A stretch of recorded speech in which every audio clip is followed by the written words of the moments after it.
All right, good evening, everyone. Let's begin. So it's an incredible privilege to be able to focus a little bit in overwhelming and beautiful and meaningful and holy preparation for the Yomim Noraim. We know that we've spoken about many times that the only way to glean maximum meaning from any life experience is preparation. Without preparation, the beautiful moments and fantastic moments of life kind of come and go. And by the time I even really understand or appreciate what it is that I have in front of me, the moment has already passed me by.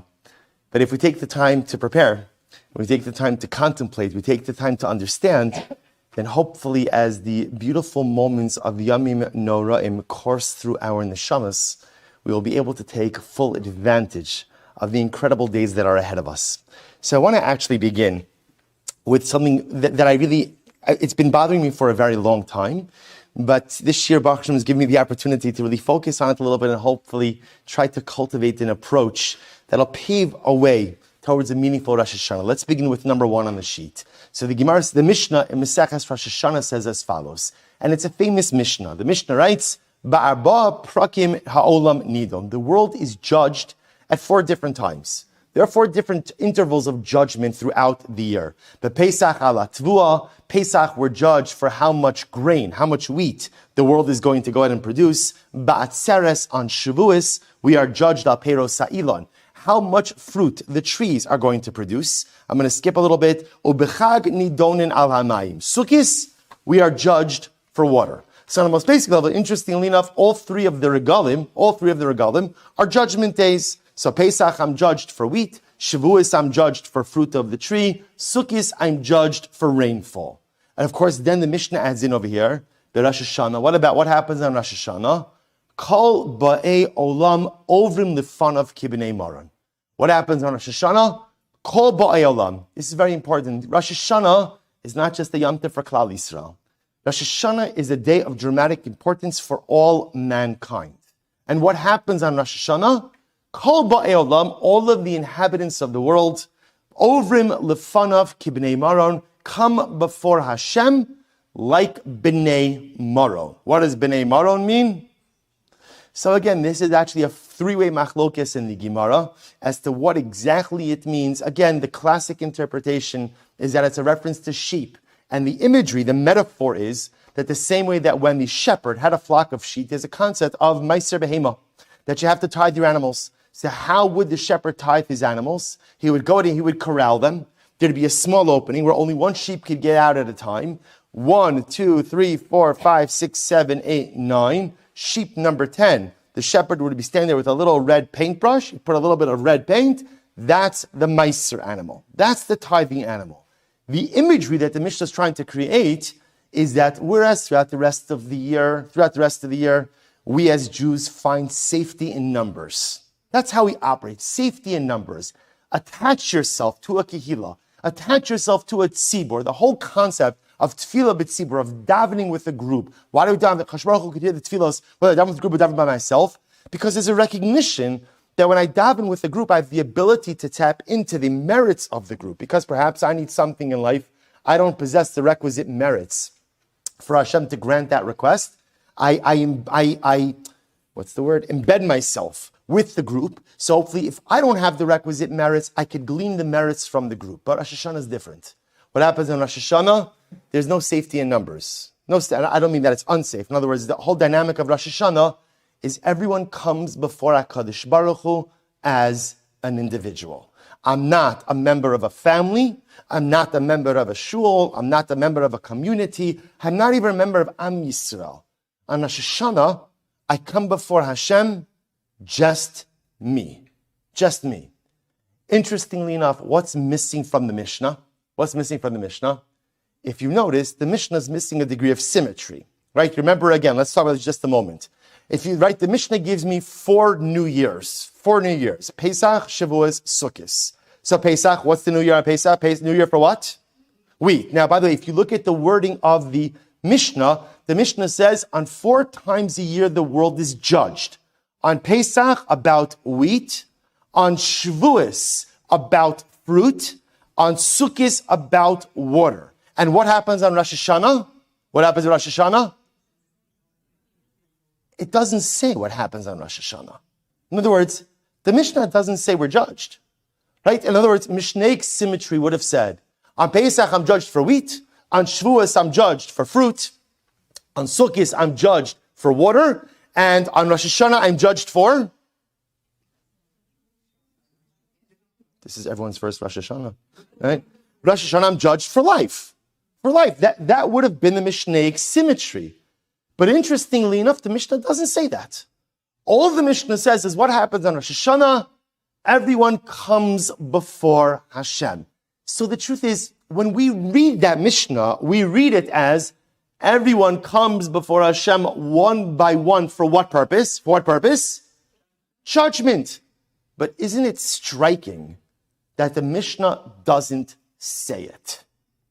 The Mishnah makes no reference to Rosh Hashanah as a day of judgment. It simply refers to Rosh Hashanah as a day in which we pass before the Ribono Shel Olam. Now you have to understand, in the formulation of the Mishnah, Chazal, the rabbis were very specific with their wording. Right? Obviously, the Ribono Shel Olam is very specific in his wording of the Torah. That's why, again, we glean many ideas by an extra word, an omitted word, an extraneous word. But the truth is, the Mishnah is kind of the same way. Chazal were very careful with their wording. So why is it that if Rosh Hashanah is a day of judgment, why is that omitted from the verbiage of the Mishnah? So I want to show you something amazing. Take a little bit of a detour. If we look at the Torah reading, Kriyas HaTorah, for the first day of Rosh Hashanah, we read the section number 2. V'Hashem pakar es Sarah kasher amar. Hashem remembered Sarah Imenu for pregnancy. This is the Torah reading of the first day of Rosh Hashanah. Why is this the Torah reading of the first day of Rosh Hashanah? Why is this day number 1? Because remember again, the Gemara says, Rosh Hashanah nifkida Sarah, Rachel, and Leah. We'll come back to this in just a little bit. But Sarah, Rachel, and Leah, 3 out of the 4 imos, 3 out of the 4 matriarchs were barren, suffered from chronic infertility. And therefore, again, the Gemara says they were all remembered for pregnancy on Rosh Hashanah. So therefore, again, we go ahead and we read this particular section. V'Hashem pakar Sarah. Hashem remembered Sarah Imenu to give her a child. We read this on Rosh Hashanah. Beautiful. There's only one problem.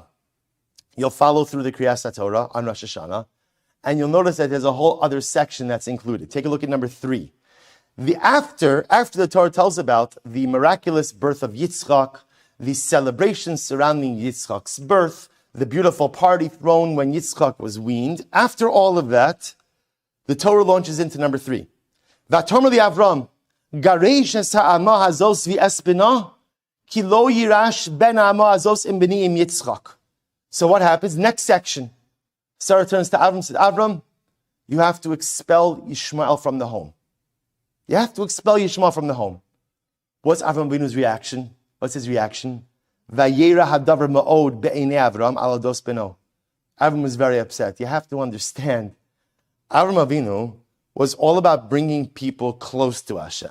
That was his entire life, is taking people who were theologically hostile and somehow winning them over. And now his wife, his beloved Sarah, is telling him to kick Yishmael out of the house. It's totally antithetical to the way Avram Avinu thinks, totally antithetical to the way he's lived his life. But of course, the Ribono Shel Olam intervenes, and HaKadosh Baruch Hu says to him, Kol asher tomar elecha Sarah, shma bekola. Whatever Sarah tells you, listen to her. Sarah knows what she's talking about. She's a smart woman. She is tasked with building the Jewish people through Yitzchak. Whatever she tells you to do, do it. And then the story goes on. We know how the story ends. Avram expels Yishmael together with his mother Hagar. Yishmael has a near-death experience, almost dies of thirst in the desert, miraculously saved by angelic intervention. Incredible story. But what's the question? What's the question? Why is it part of Kriyas HaTorah on Rosh Hashanah? In other words, I understand the first part. V'Hashem pakar Sarah, source number 2, I got it. Sarah Imenu was remembered for pregnancy on Rosh Hashanah. Rosh Hashanah is the day in which the whole year, Hakadosh Baruch Hu decides all different kinds of things on Rosh Hashanah. So it makes sense. Sarah Imenu was remembered for pregnancy on Rosh Hashanah. Therefore, read this section. But why read the story of Yishmael? What does it have to do with Rosh Hashanah? There is a gripping medrash, and I probably end up quoting this medrash at least one shiur every year over the course of Yomim Noraim. Because to me, it is one of the most gripping midrashim in the entire Torah. So I just want to point out, at the end of number 3, that's where the Yishmael story ends. Yishmael is expelled from the house, has the near-death experience, angelic intervention, and that's it. The truth is, I take it back. We do hear of Yishmael one more time. When do we hear about him? After Avram dies, at the end of Parashas Chayei, the Torah says, Vayikberu oso Yitzchak v'Yishmael banav. Yishmael comes back for the levaya, for the funeral of Avram Avinu. So we hear about him once more. But pretty much number 3 is the end of the Yishmael story. The Medrash says, no, it's not. Watch this Medrash. I promise you, if you've heard this before one of my shiurim, you'll enjoy the Chazara. If you've never heard it, your life is about to change. Look what the Medrash writes. 4 Aleph. Shalach Yishmael. So Yishmael, right? Avram Avinu expels Yishmael from the home. V'lakach lo isha mibenos Moav. Yishmael married a Moabite woman. Li'acher shalosh shanim halach Avram liros es Yishmael beno. The Medrash includes here a piece of information that the Torah does not tell us. After 3 years, Avraham wanted to see his son. He wanted to see Yishmael. V'nishba l'sara shelo yered me'ala gamal b'makom she'Yishmael shari taman. So the Medrash says Sarai Bina was very much against it. She didn't want Avraham to go see Yishmael. And there was a good reason. Avraham, Yishmael's not your future. He's not your future. I know you love him. I know he's your son. But ki b'Yitzchak yikari l'chazari. Yitzchak is your future. Don't spend time. Don't invest emotional energy in Esav. It's not going to be good for you. What's the compromise they reached? A fascinating compromise. Avram was allowed to go see Yishmael, but he was not permitted to go ahead and dismount his camel. You could go, you could say hello, right? But you can't go in. You can't go inside. You can't sit down with him. You can't get off the camel. Okay? Avram accepts. He goes to visit Yishmael. Yishmael. He meets Yishmael's wife, his daughter-in-law, who he never knew. Amrullah, Heichanu Yishmael. Avram asks Yishmael's wife, where's Yishmael? Amrullah, Halachu v'imo lahavi peros utmar min hamidbar. Oh, Yishmael's out with his mother. They wanted to go ahead and collect fruit, dates from the desert. So Avram Avinu says, okay. Amrullah, tinili ma'at lechem u'mayim ki ayefa nafshi miderech hamidbar. Avram says to his daughter, she doesn't know who he is. He says, can I have a little bit of bread and water? I'm tired from the journey. And she says to him, we have nothing here to offer you. Nothing here, right? The antithesis of Abrahamic kindness. So Avram Avinu leaves a message. And he says to Yishmael's wife, the end of paragraph Aleph, Amrilo, Zakin echa me'eretz Kinan balir oscha. Tell Yishmael that an old man from Canaan came to see him. Tell him that an old man from Canaan came to see him, and leave him the following message. Tell him that the old man said, change the doorpost, change your doorway. Now, change your doorway, right? There's a Gemara that says that a wife is called a home. A wife is called a home, right? Because a wife very much sets the tone for the entire family life.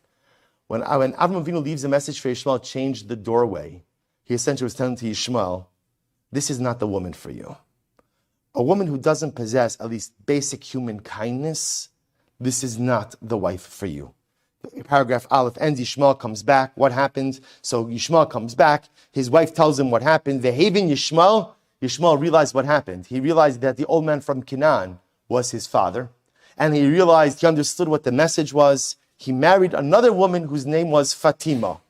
Fatima was her name. Okay. Paragraph Beis. Watch this. Another 3 years go by. Avram Avinu has a yearning to see his son Yishmael. Once again, Sarai Minu says, you can't go. What's the compromise? You could go, you can't get off the camel. So he swears to her. The Nishba, I won't get off the camel. Fine. He arrives at Yishmael's home in the middle of the day. Second line, paragraph Beis.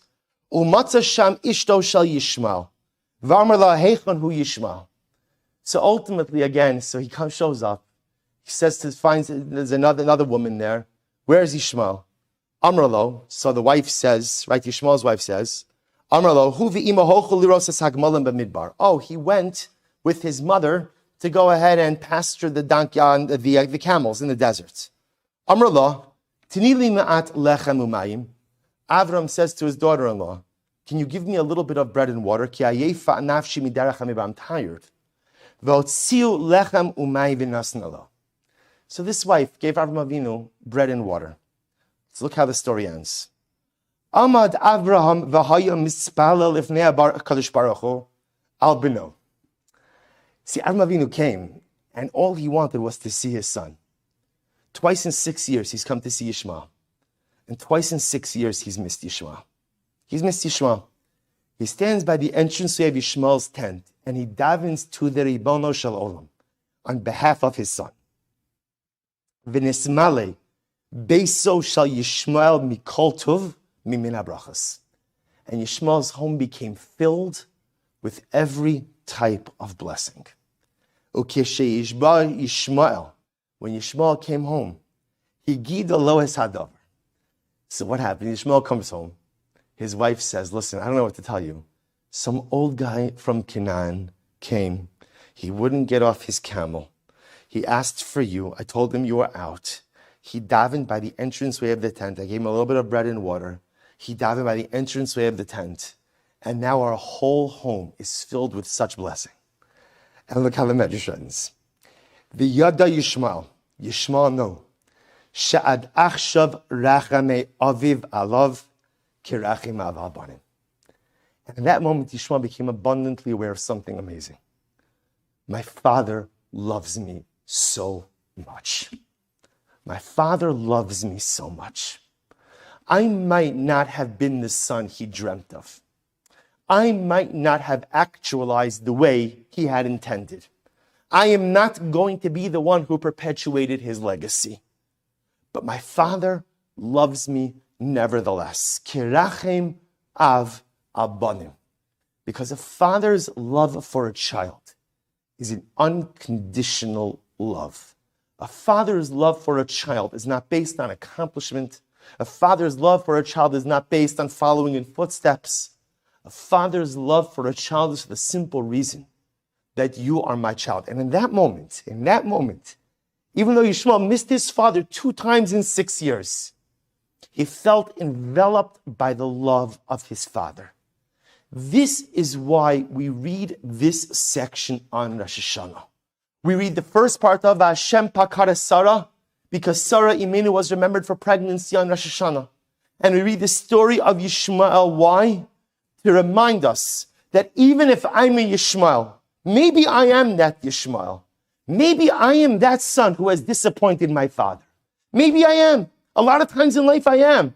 I am that child who has not lived up to expectations. I am that child who has not come through. I am that child who is not actualizing his potential. I am that child who refuses to listen. I am that child who refuses to mend his ways. But despite all of that, my father still loves me.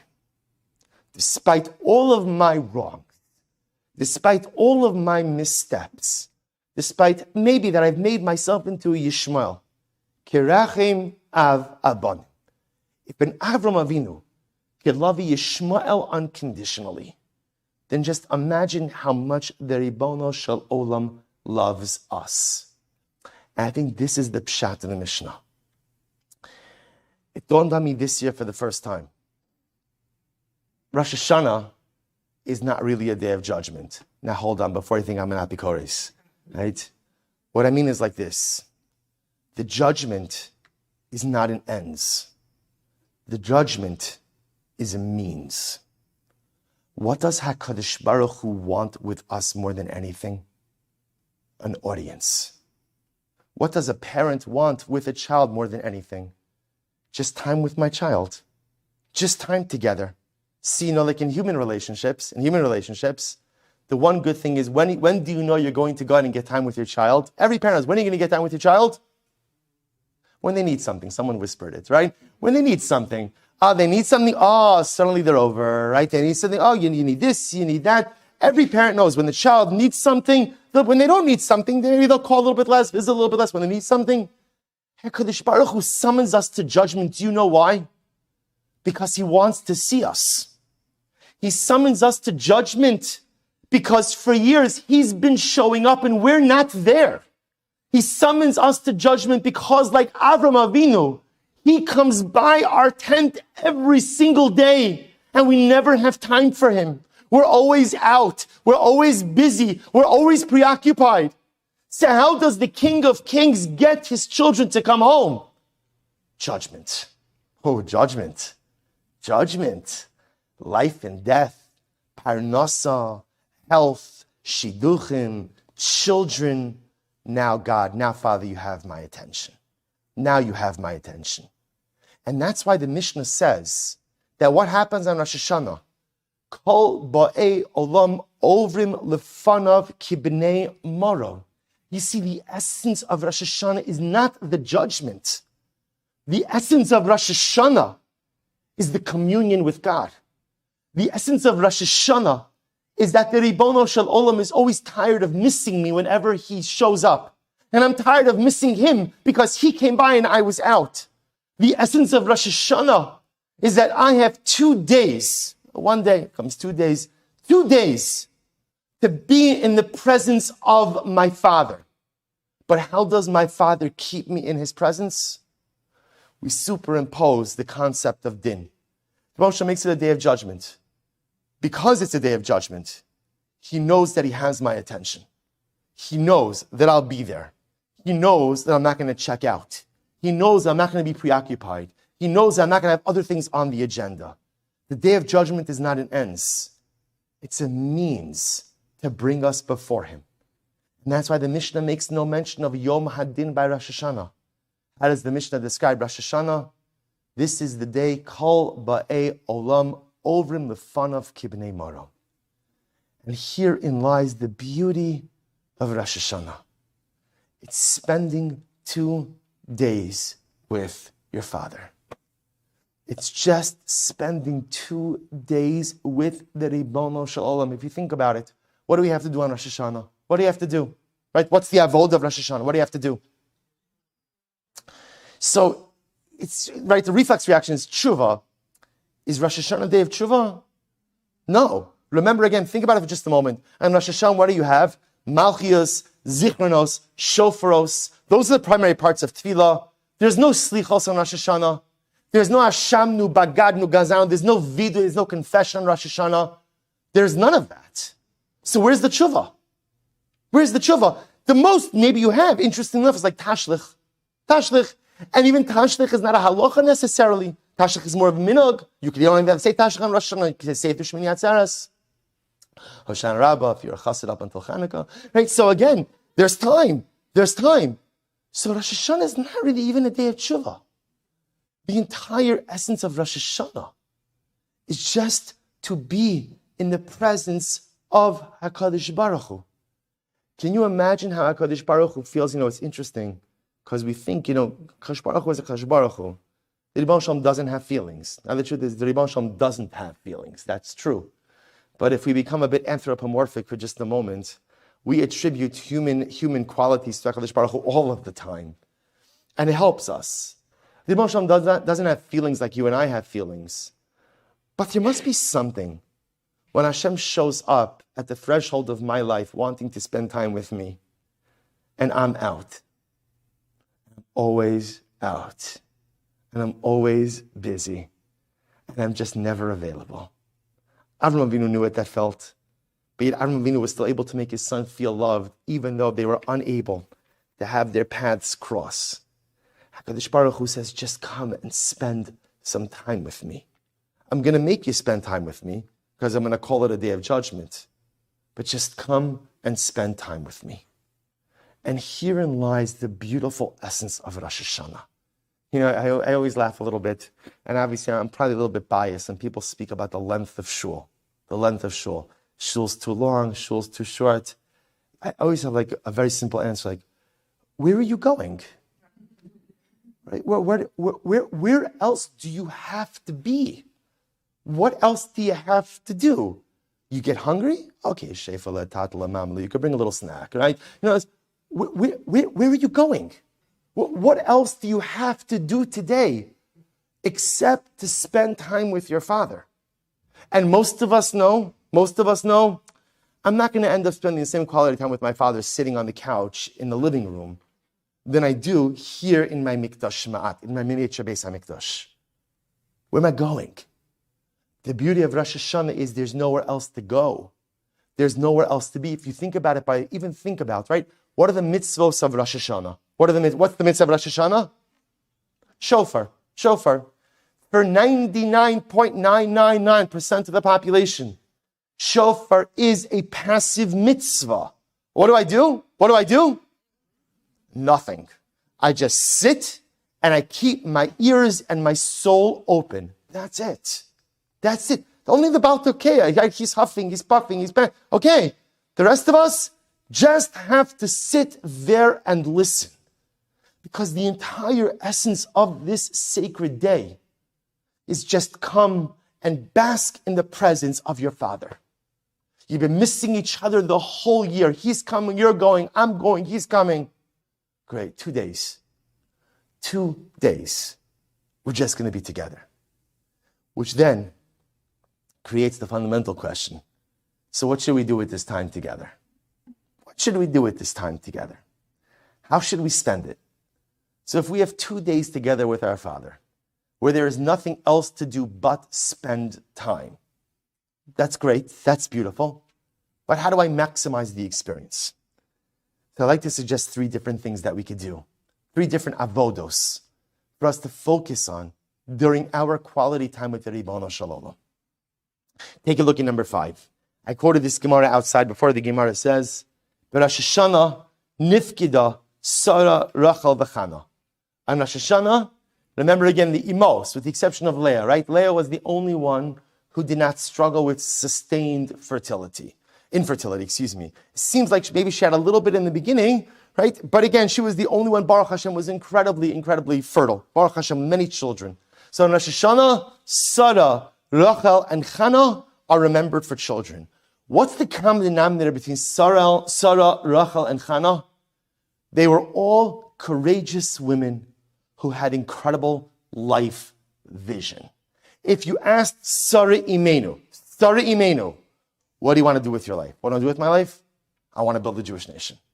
And by the way, she was so committed to that vision that when she thought she couldn't have children, what did she suggest to Avram? What did she suggest him? Marry Hagar. I want to be clear. It was not Avram's idea to marry Hagar. In fact, Rabbi Soloveitchik points out that as far as Avram Avinu was concerned, if he wasn't going to have children with Sarah, so be it.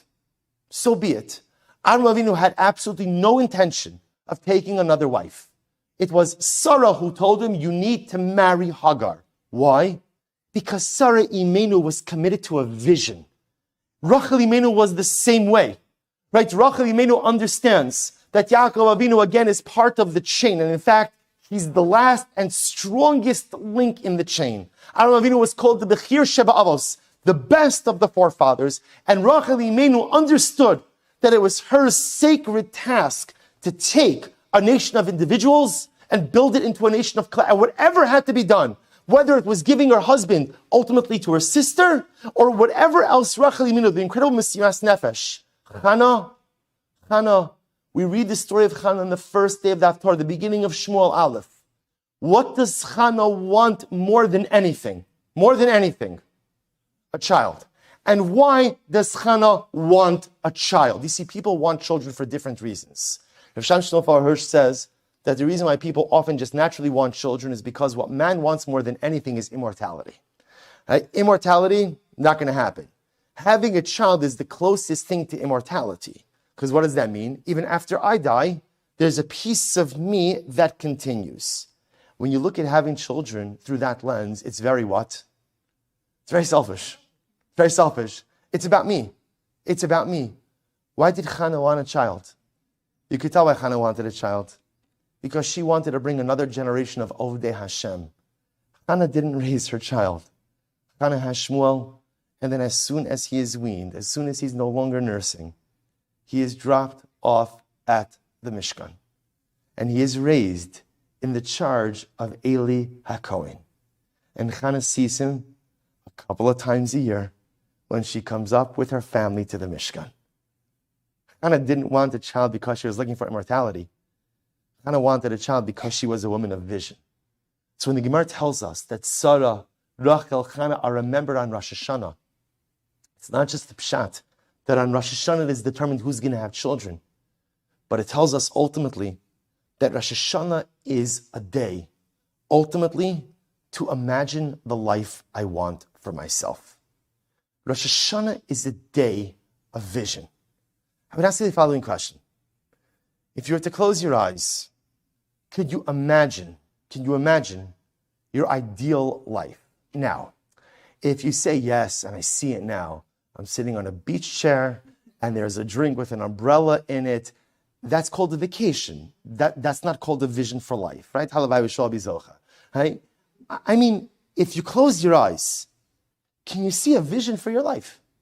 Right? Hakadosh Baruch Hu said, if you paint for me the picture of what you want your life to be like, I'll help you make it happen.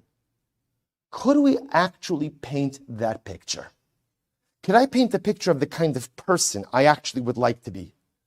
Can I paint a picture of the kind of family I really want to raise? Can I paint a picture of the type of marriage I'd ideally like to have? Can I paint a picture of the type of Jew I want to be? And it's amazing. Often the answer is no, because we're so busy getting through the day that we forget ultimately that to be successful in life, you have to have a life vision. Because if I don't know who I want to be, what I want to build, then how do I know if I'm going in the right direction?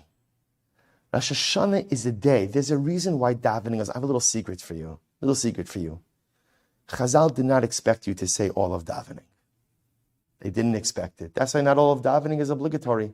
There's a whole lot of piyutim in there, a whole lot of supplemental things. So if the rabbis did not expect me to say the entire davening, why put it in there? Because do you know what Chazal want us to do? Not nod off, right? I always find it humorous. Like everybody becomes like a voracious reader during Musaf on Rosh Hashanah, right? If it doesn't move, I'm going to read it, whatever it is. It's the bulletin from 17 weeks ago, but I think I missed. I'm at a yard site. Suddenly again, right? Stop distracting yourself. You see, we're so scared to think. We're so scared to do what we're supposed to do. What's your life vision? What's your vision for yourself? Rosh Hashanah, the day that I am alone with HaKadosh Baruch Hu is the day when I am supposed to create and forge for myself the ideal vision of what I want my life to look like. Now again, to be clear, does that mean that vision is going to actualize? That mean that's how it's going to play out? Not necessarily. One thing is for sure. If you don't have a vision, it for sure won't happen. If perhaps you have a vision, perhaps you have a bit of imagination, perhaps you have the courage to create a vision for your life, maybe it'll happen. And if it doesn't happen in totality, at least it'll happen in some, but we're scared of this. If you take a look at number 6, I'll show you something amazing. The pasuk says, and we just read it a few weeks ago, Moshe Rabbeinu was speaking about the man. And in the man he says, Vayancha vayarivecha vayachilcha es haman. Literally translated, he afflicted you and let you go hungry and gave you the man. The way Moshe Rabbeinu describes the man, it sounds like what? It was such a difficult thing, right? It was such a difficult thing. Man was great, right? 0 trans fat, right? 0 carbs, right? Nothing. Could taste like whatever you want, however you want. You could even get it with as many hechsherim as you want on it, right? It's fantastic. And yet Moshe Rabbeinu is describing the man, ultimately, again, he afflicted you and let you. What's the afflictive nature of man? And the Lubavitch Rebbe, number 7, we'll do this outside, says something amazing. The man was difficult for the Jewish people. Do you know why the man was difficult? Because do you know what you needed in order to activate the power of man? Do you know what you needed? Imagination. You needed imagination. You see, sometimes people just like getting a loaf of bread. Do you know why? Because the good part about getting a loaf of bread, what's the good part about a loaf of bread? I know what it is. I know how it's going to taste. I know that it's going to fill me up. It's predictable. Man requires imagination. Now you have to think about, well, what do I want to eat today? What do I want it to be like? What do I want it to taste like? Do I want to go for what I know? Try something new? And the Lubavitcher Rebbe says something amazing. The Jewish people were pained by the need to have to use imagination. See, we don't like to imagine what our lives could be like. We don't like to imagine it. Because if I have to imagine what my life could be like, that opens the door to the reality that could be something much greater than what it is now. Why do you think, I'm not a big believer. Sometimes people like to make it that technology is like the source of all of Klal Yisrael's problems. I don't believe that to be the case. I think it's a challenge. But you know what the greatest challenge of technology is? And this is true if you have filters, the greatest challenge of technology, and why do people love it so much? It's a distraction. I don't have to think, right? Think about this. For the last week, all I had to do was watch the Queen's Levaya, right? It was great. It was great, right? There's this, there's that, it's fascinating, pomp, circumstance, right? Incredible things. The great part about technology, I'm not talking even kosher technology, believe me, there's plenty with kosher tech. It's and distractions are great. Distractions are so good because when I'm distracted, I don't have to think. And when I'm distracted, more importantly, I don't have to imagine. I don't have to imagine what my life could be like. I don't have to imagine who I could be. I don't have to imagine it. I could just lose myself in a sea of distraction. That's great. But comes Rosh Hashana, 2 days before my father. My father wants me to spend time with him. And the first thing he tells me is, Shefala, now that we're here together, spend a little time stoking your imagination. Who do you want to be? What do you want to be? What's the life you want to lead? The family you want to build? What are your goals? What are your dreams? What are your aspirations? Do you want a life of mediocrity? Or do you want something a little bit better? Do you want to always just get by? Or do you want to push yourself a little bit further? The first step of the avodah of Rosh Hashanah is to use a little bit of imagination, and specifically, imagine the life I want for myself. Because if I could emerge from Rosh Hashanah with that vision becomes my guiding light for what I want to accomplish in the year ahead. Second avodah. If you take a look at number 8, this is one of my favorite pieces by Rabbi Nachman. And Rabbi Nachman says so beautifully, the Rebbe actually, it starts a little bit towards the middle. Just a little bit towards the middle, almost like 2, 4, 6, 8, 9 lines up from the end of number 8. Let me just give you the outside context. Rabbi Nachman is talking about the ineffectiveness of prayer without kavanah.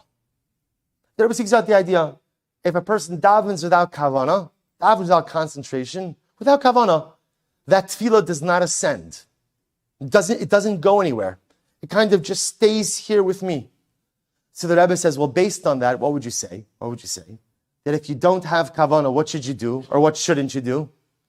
Don't daven. In other words, I got it. I could accept that premise that a tefillah without kavanah, if you could imagine, is like a bird without wings. So what does the bird without wings do? Not that much. It stays in the nest. So a tefillah without kavanah comes out of my mouth and it kind of just hovers around me. It doesn't go anywhere. It doesn't ascend. So says the Rebbe, lest you think, therefore, that means that don't daven if you don't have kavanah. Look what the Rebbe says. If he says, Al Pi came, Al Yomer Adam came. A person should never say, if I don't have kavanah, I'm not going to daven. Elo yispal al tamid. Daven anyway. And the Rebbe says something amazing. Why? Because at some point in time, you're going to have a good tefillah. You're going to have a good prayer. Now listen to what Rabbi Nachman says. The moment you have one powerful tefillah, that tefillah with kavanah lifts up all of the other tefillos along with it. All you need is one tefillah with kavanah to lift up all of the other tefillos without wings. Or in other words, what the Rebbe is almost trying, I think the metaphor almost is like this. Sometimes a person has a blockage in their pipes, right? You have a blockage in your pipe. So what happens when you have a blockage in your pipe?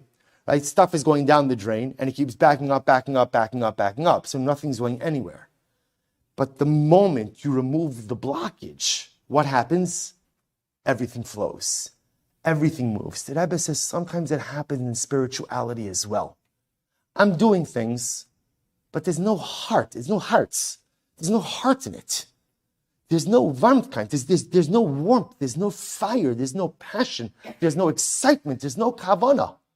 So the Rebbe says, what happens with mitzvos, what happens with tefillos like that? The truth is, they're just kind of stuck in the pipes. They don't go anywhere.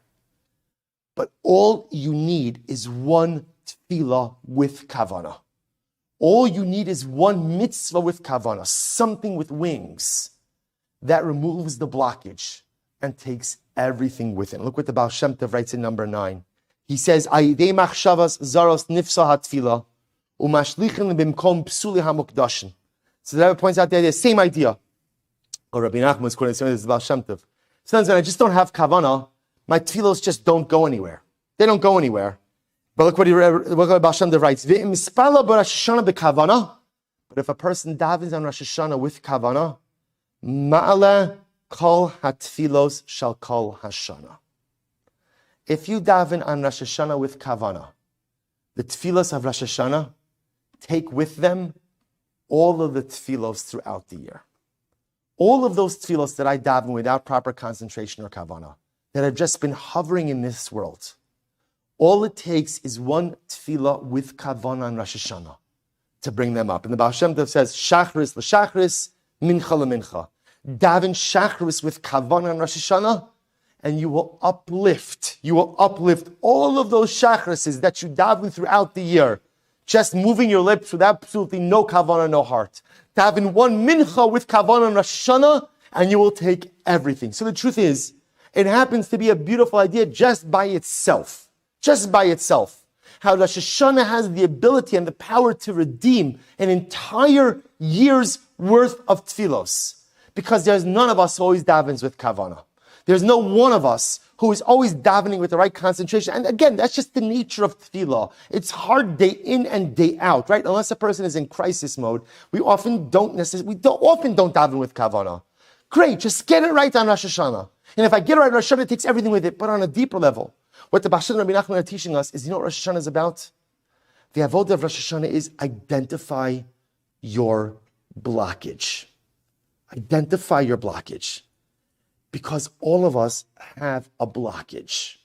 We all do. We all have that thing that is stuck in our personalistic pipes. Right? We all have that thing that's causing the backup. That thing is different for different people. For some people, their blockage is insecurity. For other people, their blockage is arrogance, which is just it's the same side of the coin as insecurity. Some ultimately, again, it's shattered dreams. Some it's pain. Some it's unrealized aspirations. We all have our blockage. And what we don't realize is that blockage is holding back everything else. Who amongst us doesn't have a blockage? And this is not a gastrointestinal question, right? In other words, who amongst us doesn't have a life blockage, doesn't have a behavior, a midah, an attitude, a character trait, a negative toxic relationship that is holding us? I know it. It's there. It's a blockage. It's stuck in my pipes, and it's preventing everything else from going through. Says the Baal Shem Tov HaKadosh, says Rabbi Nachman, the avodah of Rosh Hashanah is identify your blockage and get rid of it. And get rid of it. You'll say, how do you get rid of your blockage? How do you get rid of your blockage? So it's very simple. Most times in life, you just have to stop it. You just have to stop. You know, the Rambam writes, I've mentioned this many times, the Rambam writes in Hilchos Deos, he speaks about character traits. And he discusses the idea that there are certain character traits. The Rambam, in general, the Maimonidean approach is, Derech HaMamutza, always find the middle path. But the Rambam writes that there are certain character traits that are so corrosive and so destructive that a person shouldn't have any of them, and even a little bit. An example the Rambam gives is anger. Anger is so negative, so corrosive. Don't have any element of anger. So the Rambam says, so what happens if a person says, well, I just have a bad temper. I have a bad temper. So what's the Rambam's advice for dealing with a bad temper? It's incredible, deep and profound. The Rambam says, stop it. Stop it. Stop it. Stop getting angry. Really? That's what you got? Right? Stop it. At least let me lay down on the couch. Tell me he's charging me $250 an hour. Right? Tell me something a little bit more profound. Stop it. And what a profound piece of Maimonidean advice. So many times we have challenges, like we have blockages, and we're thinking like, what do I need to do to get over my blockage? And how do I need to this? And strategy, I'm going to talk to this one and get a bracha from that one and say Nishmas 77 times in an hour, and which is great, which is fantastic. All great things, right? All wonderful things. All these things. Stop it. Stop it.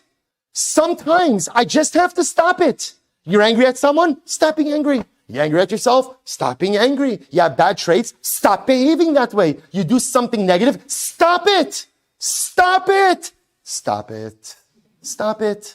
Sometimes that's the answer. Not everything is complex, and not everything needs professional intervention, and not everything needs a rabbi or a rebbe or a rav or a makubal or this or that. Sometimes you just have to take the reins of your own life.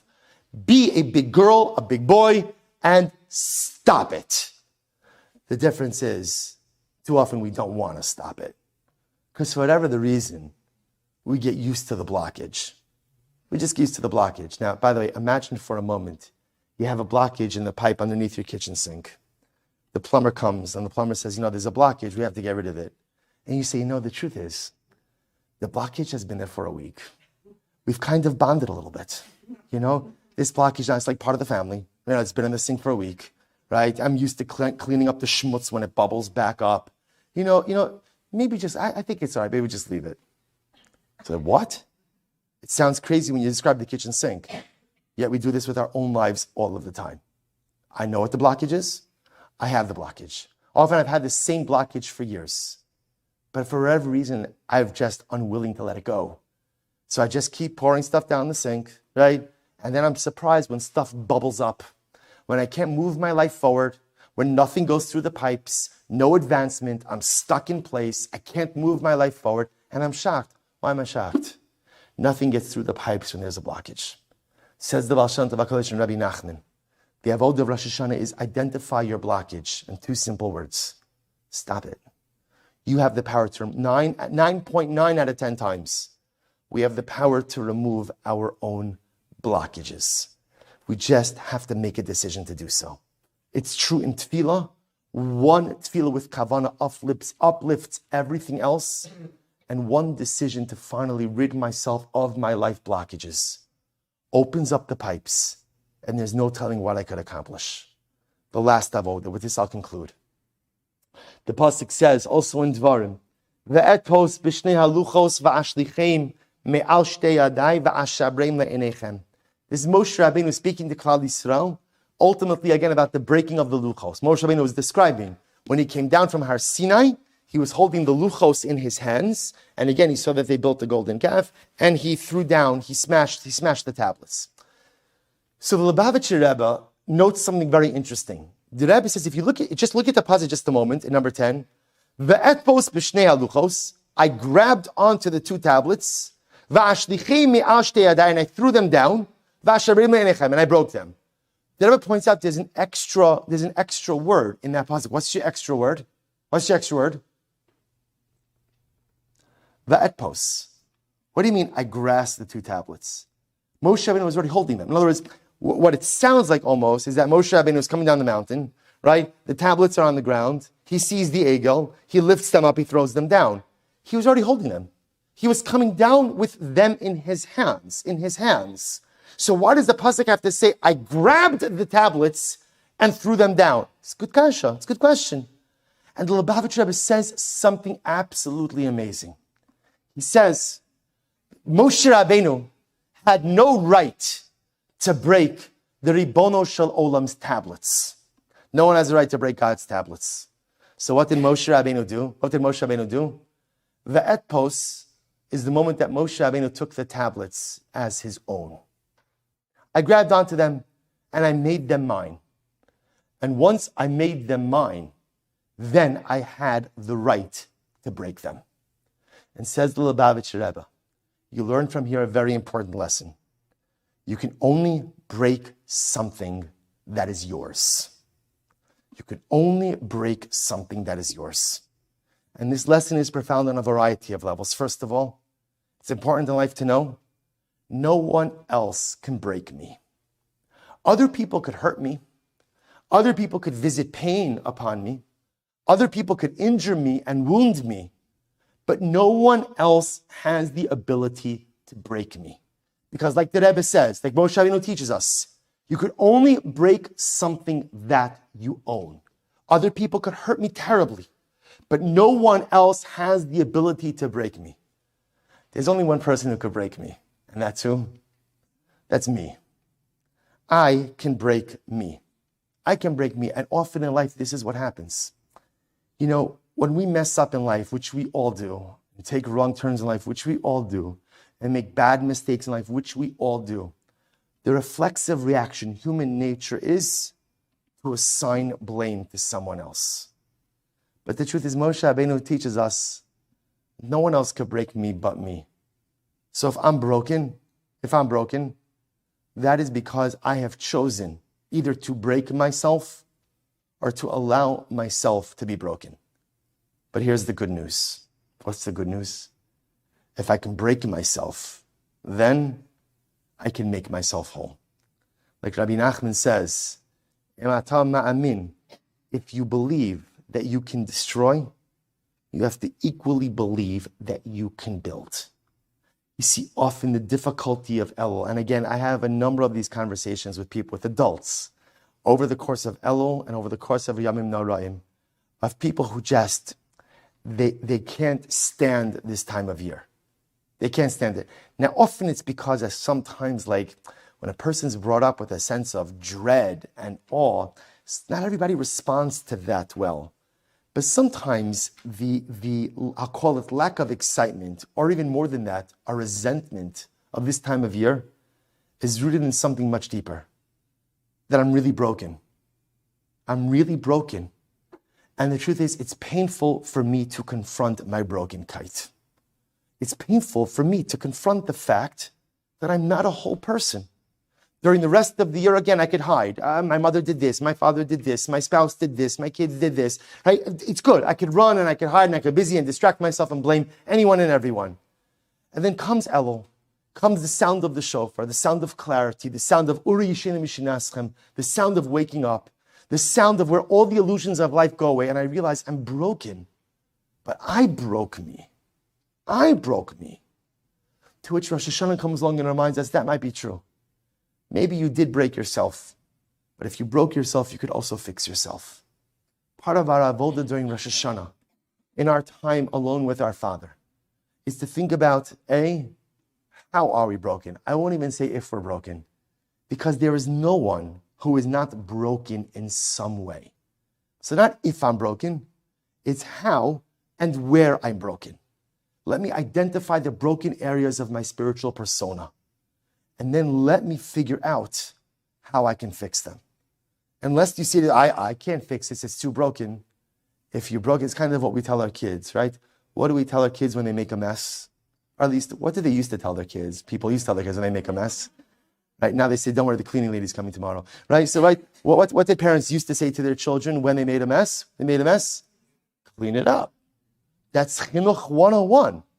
You got yourself into this, you get yourself out of it. Certain life lessons are life lessons no matter how old you get. You made the mess, don't wallow in it. Clean it up. You broke it, you fix it. You undermined yourself, you restore yourself. And if we bring this all together, I think we now emerge with a little bit of a different understanding of Rosh Hashanah. That the entire essence of this day is a day of communion and connection with HaKadosh Baruch Hu. Like the Mishnah says, the Mishnah doesn't mention anything about judgment.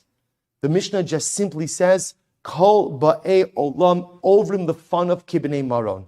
Hashem is the Avram Avinu and we are the Yishmael. And too often we're just not connecting. Too often we're just not seeing each other. And I know that my Father loves me. And my Father knows that I love Him. But we're always missing each other. Well, for 2 days out of the year, we're not going to miss each other. For 2 days out of the year, Baruch Hu says, come home. Be with me. The only way for me to get you is tell you that I'm judging you. We're going to put an element of judgment in there because that shows you have to come home. You have to be here. You have to be attentive. But the beautiful essence, and this is why Rosh Hashanah is a day of simcha, Rosh Hashanah is a day of joy, it's a day of happiness. You know, we started a couple of years ago that on the first night of Rosh Hashanah, before Ma'ariv, we sing Ivdu as Hashem b'simcha. Ivdu as Hashem b'simcha. And when I started a couple of years ago, I got some serious pushback. Serious pushback. Ivdu as Hashem b'simcha, it's Rosh Hashanah. I said, I feel so sorry for you. I didn't say that, I just felt it. Hey, really? Simcha? You don't feel simcha on Rosh Hashanah? Ain't simcha gidola mizo. Your father wants you to come home. He made a whole yontiv just so you could come home. He made a whole yontiv just so you'll be with him. He made a whole yontiv and put judgment in there just as a pretext to spend time with you. What greater simcha is there than that? This is the essence of Rosh Hashanah. What should we do when we are before our Father? What should we do when we're there? So number one, first thing is use your imagination and create for yourself a vision for the year ahead. Don't live life by the seat of your pants. Go ahead and make a vision. What do you want? Tav Shin Pei Gimel. 5783 is a brand new year filled with untold possibilities, unlimited possibilities. What do we want to do with it? See, you know what the greatest tragedy is? The greatest tragedy, when is Rosh Hashanah? Monday? Sunday. Monday. Sunday night, Monday, right? So you know what the greatest tragedy is? I come Monday, Tuesday, and you know what happens to like 90% of the population Wednesday morning? What happens? Go to work. Go to work. Okay, you got to go to work. Is anything different? No, back to work. Back to work. And again, after all the Yom Tovim fell out on weekdays this year, so back to work. And it's like nothing ever happened. It's like nothing ever happened. Because if you don't create a vision, a guiding light for the year ahead, Yom Tov comes, Yom Tov goes, and I remain unchanged. Number two, remove the blockage. Like the Baal Shem Tov HaKadosh says, like Rabbi Nachman says, we all have blockages in life. Negative character traits, negative behaviors, toxic relationships, gaiva, and whatever your blockage is. Find the courage to remove your blockage. Yeah, we go accustomed or we go used to or attached to our blockages. Find the courage to identify it. Find the courage to remove it. I'll say, how do I remove it? Remember the piece of timeless Maimonian wisdom, which is stop it. Could be a bumper sticker. Stop it. That's it. The key to success in overcoming most life adversity is those two words. Stop it. And avoda number three. If you broke it, you can fix it.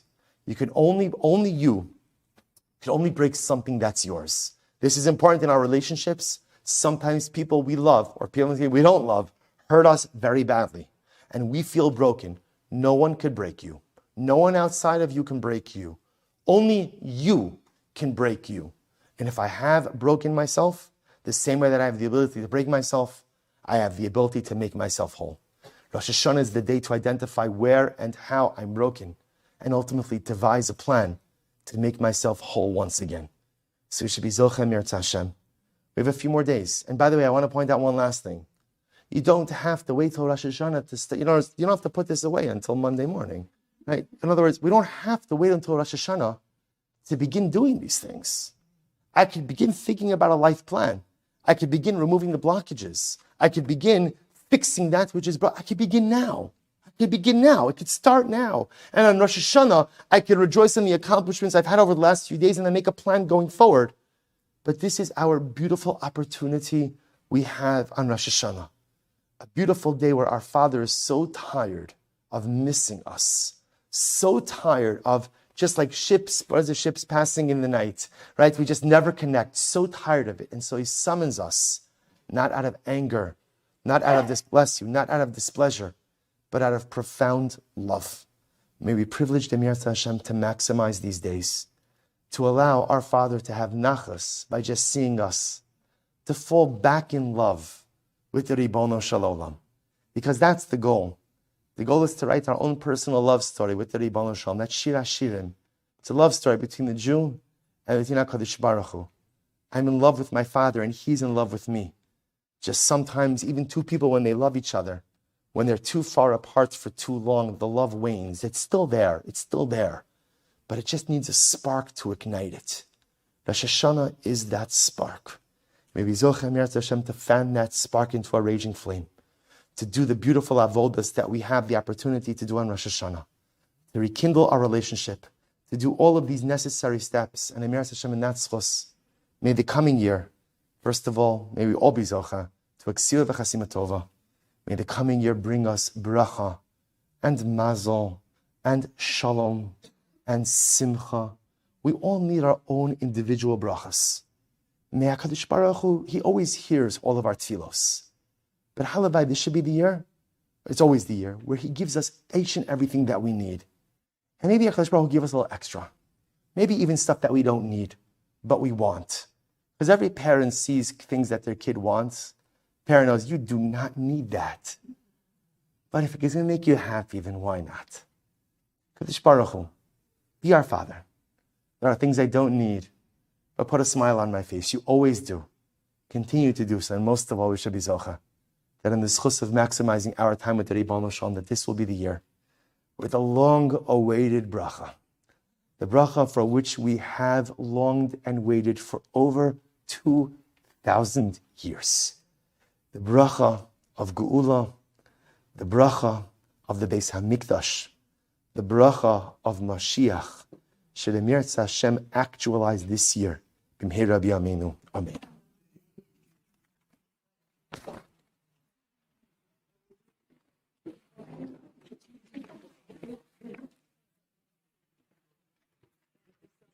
Have a good night. Ksivah Kasima Tova.